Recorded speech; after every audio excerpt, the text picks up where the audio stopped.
It's a little bit freezing here. I hope that you will be not frozen. My name is Jakub Zmrzlík. In English, it's James Frozen. Uh, I would like to tell you something about how to make proper hiking or cycling map from OpenStreetMap, the map for outdoor enthusiasts.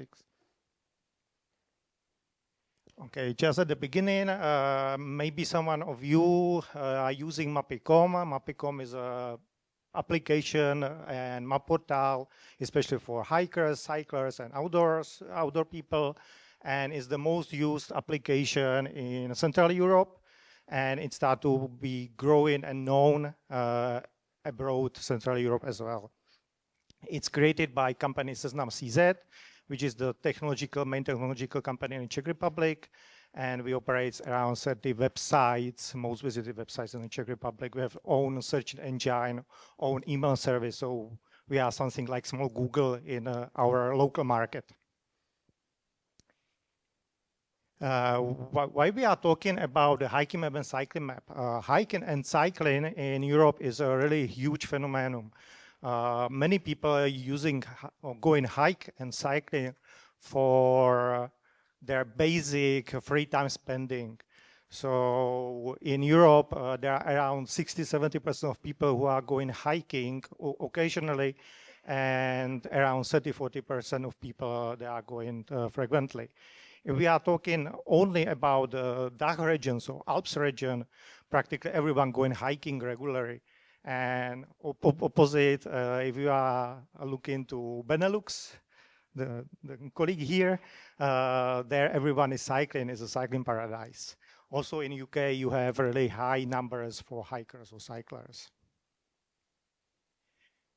What such map for hiking or cycling needs to have? What information? The most important information there are marked hiking and cycling routes, so you can plan where you are going, for what road is ideal for you. Especially if we are doing maps for electronic maps, you need to show also actual conditions because some roads can be closed. Then overall information, you can plan your road, you can do route planning, and except the routes, you need to have the other outdoor content and points of interest.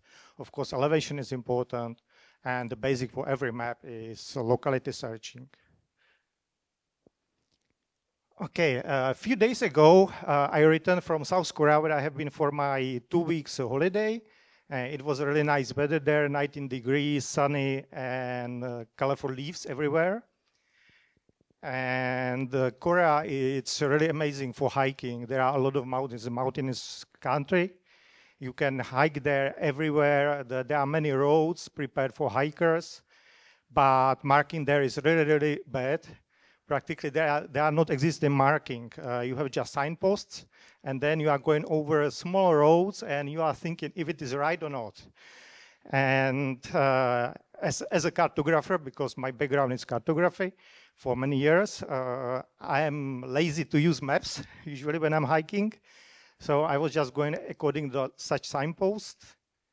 And you can see here, there is a restrictive road and normal road. Of course, I didn't check the map, so I was going the other road. In the signpost was the direction to Bibong Mountain, which is here. So I was going there around 20 minutes hike up, and then I had to return back because it was closed. So then I was going back and up here. Also, another problem was that in the map, in OpenStreetMap, but in other maps as well, around Bibong Mountain, there are big rock, there are boulders, and you need to climb up. You need to climb up really, really steeply. And that's not for normal people, but of course in a map you have no such information. Okay, so now you can see some examples of maps of this region. Totally right from your side. There are 2 official maps from Korea, which are based by official data. They are doing own data. Naver, that's the company, something like a Seznam in Korea. There's the technological company who is producing or who is creating own searching engine and websites. There you can see in a map that there is no other restrictive road. They are not put into map restrictive roads, only the official roads. Second one is a Kakao. Kakao is something like Quora and WhatsApp or Quora and Uber, taxi provider and doing a social network. There you can see even the road which didn't exist. And other 4 mapping services are based on OpenStreetMap. Commode, Ultras, Outdoor Active, they are those 3 are the most used outdoor application worldwide. And Mapicom. Also here you can see the restrictive road is marked differently somewhere. It's practically not marked. So for example, in Commode, only in a really high zoom, you can see small dot. All trails, it's in red. Outdoor Active, they have no sign that it's restrictive road and it's forbidden to go. In MapPCZ, we have there some crosses. Also, we were talking about the Bibon peak. Another problem is that, for example, in Commode, I don't know who can read Quran characters, but here I can't see that it's a Bibon peak because I can't read it. And, okay. So the most important information in the hiking and cycling maps, there are the market roads. And you can do it over a combination of ways and relations. Probably you know all of them about it. Ways is describing individual segment of the road. So we need to know the characteristics of the road. And then over relations, you can build a hiking route.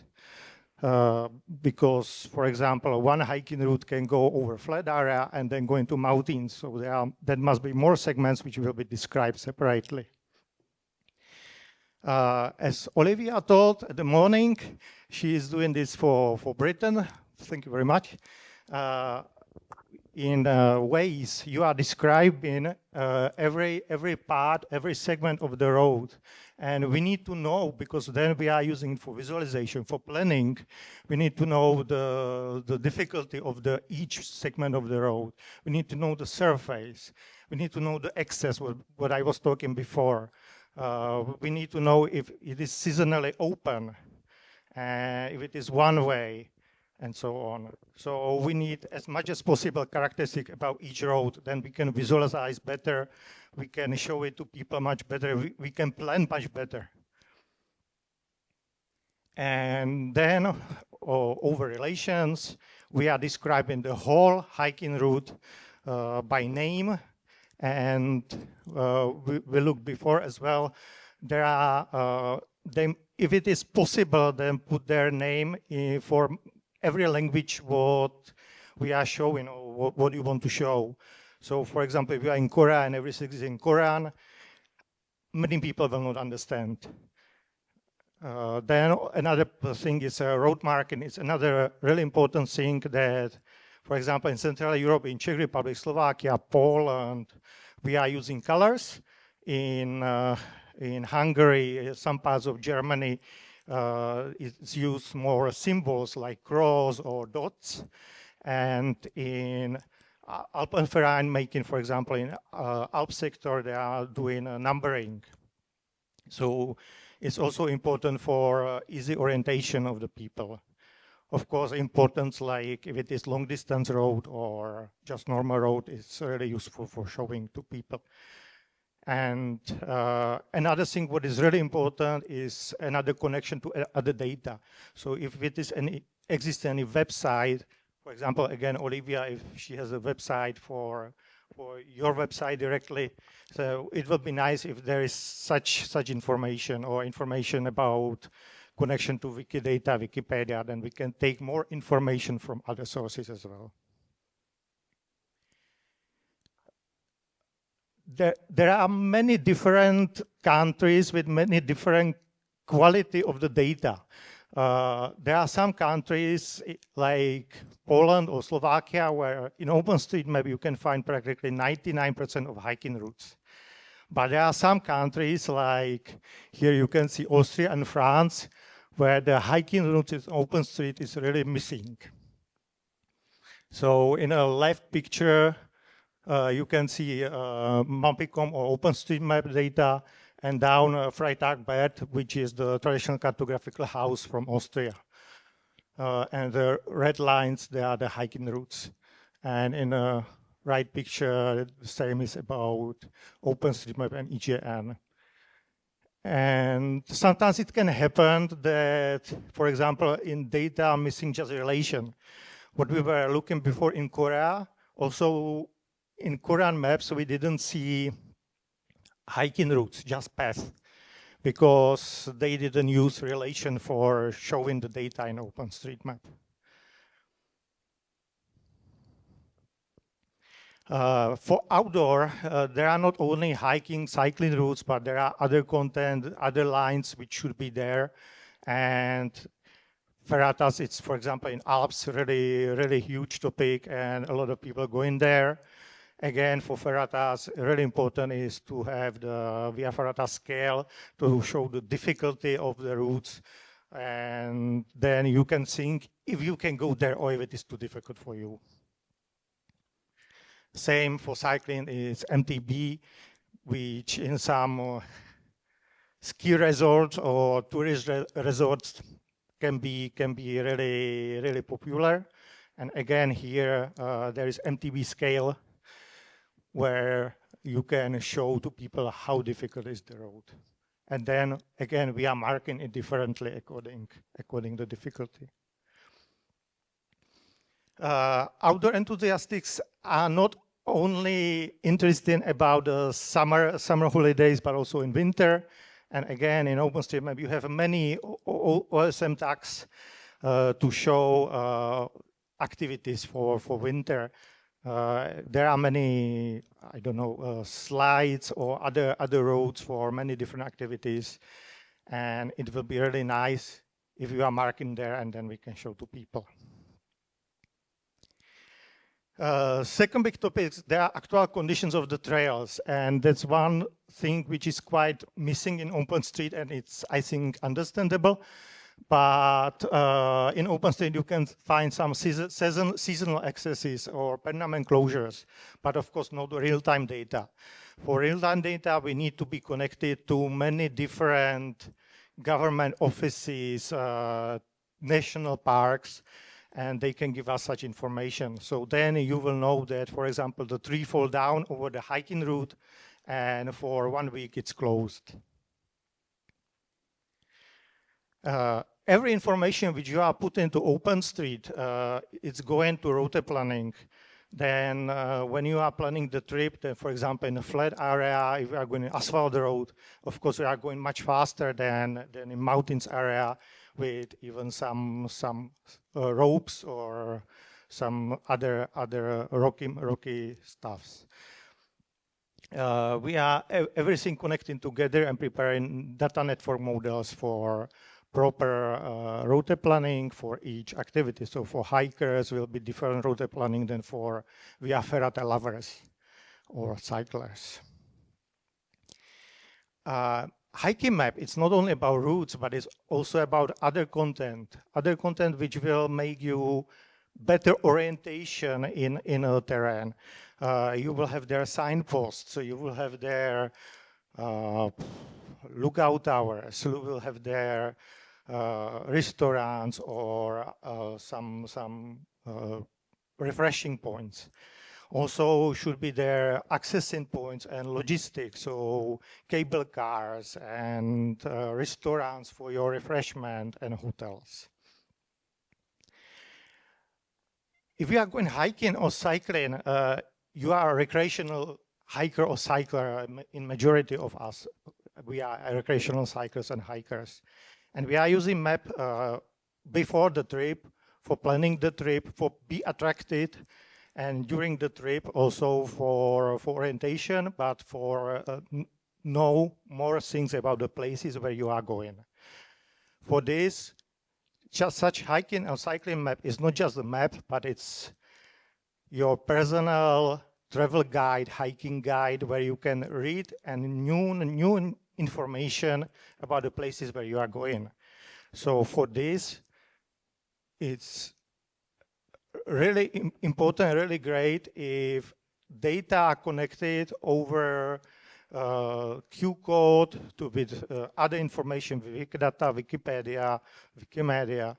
And thanks to this, from Wikipedia, you can take text description of each point, structure information. From Wikimedia, you can take photos, and we are using even such connection to locality searching. We are living in a world when people don't read so much, when for them it's much easier to check pictures, videos, or other multi-imaginary information. So we are using connection with Wikimedia Commons, and we are taking pictures from Wikimedia Commons, but also we are using strength of the community. And thanks to this, you can click to any points and check there a lot of pictures, and you can see how it looks like now. Hikers and cyclers, they are moving in a terrain, in a nature. And not only routes or points are everything in a map. The basic is to showing the terrain, showing the landscape, showing the hilly of the reality where they are now. For this, we are using digital evaluation models, somewhere globals, somewhere we are trying to use the local, national, official precise data, usually made from LiDAR data.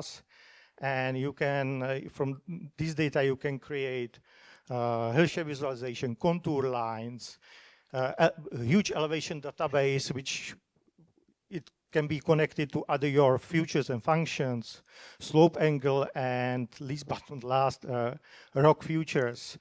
And we are now specializing for rock features. We have a special system for it. And we are creating, thanks to this, really detailed rocks in mountainous area. And last point of the presentation, and the basic of the maps in general, it's searching. I think Sarah tomorrow will have here the meeting and the speech about the nominatim. It's a great function or great software. We are from Seznam, which we have own searching engine because we are using it for normally website searching. And so we created also own searching engine for map searching, and it's totally multilingual. We are using OpenStreetMap data, but also for some places we need to use data from government offices, for example, for addresses for some countries, because in OpenStreetMap data are not ideal for such searching. And because it's multilingual, so we need to take many rules, go many rules, over many rules, and do abbreviations, synonyms, weak words for every language that you can search in German, English, French, Italian, and so on. Also, big topic is fixing queries of people. People usually, when they are writing the place where they want to go, they can put their mistake, but you need to be able to understand even over these mistakes and give to people the right answer. Okay, thank you very much. If you have any question, please hesitate. Don't ask me what do you want.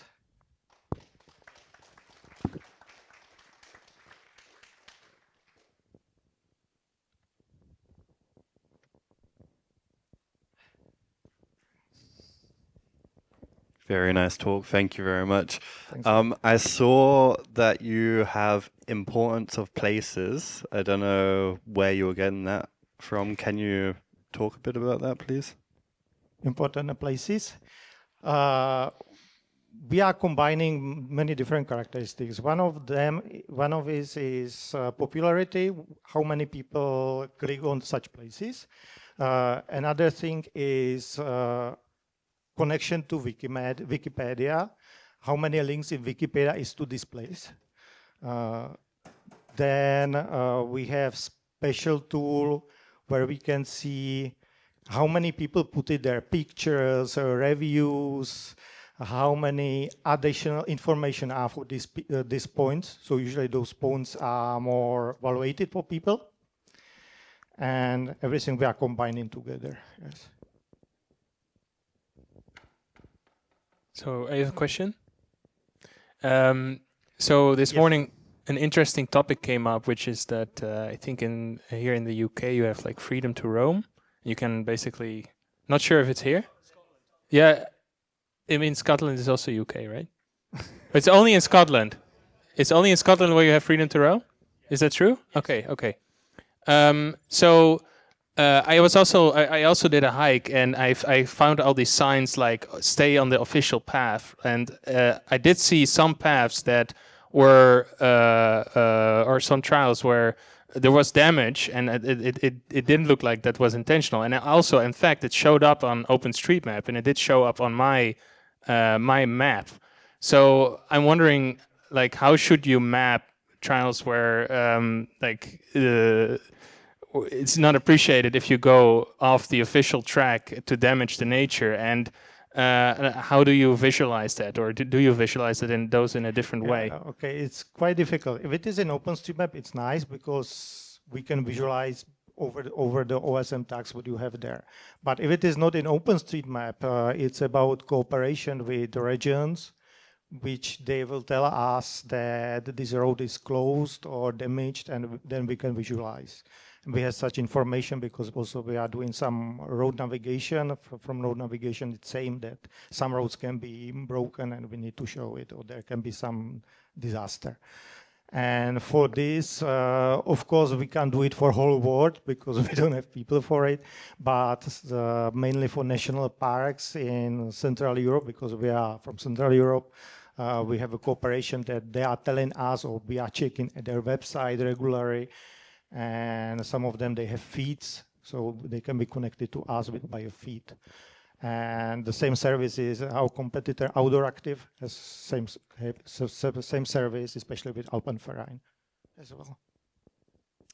Hiya. Yeah, just to say on that, we had a lot of similar scenarios, and we used the description tags to sort of describe the issues that were on the ground, and also the private tag. But the problem we're having is that a lot of routing engines don't always carry that tag forwards. So for us, it's more about the routing engines than it is the OpenStreetMap data. Just a quick question for you. I saw that you had some tags around sort of time and that kind of thing. Just wondered how you're sort of selecting which tags it is that you use on different trails. Oh, the time? Yeah, so the different attributes that you had on the screen for particularly walking trails, how do you decide which ones you're going to use? Okay, we are deciding according as what we think that is useful. So for example, if someone put in time or the distance of the hiking route to OpenStreetMap, usually we are just showing in information on the right side, but we are calculating ourselves over the data. Okay, thank you.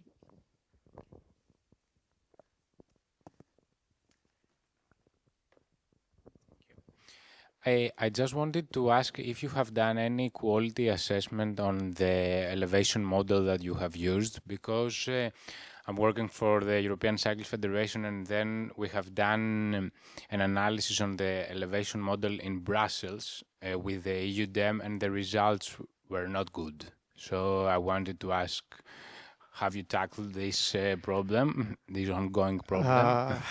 Yeah, there are some problems of data what we are receiving even from the states, even from the countries, even from the LIDARs.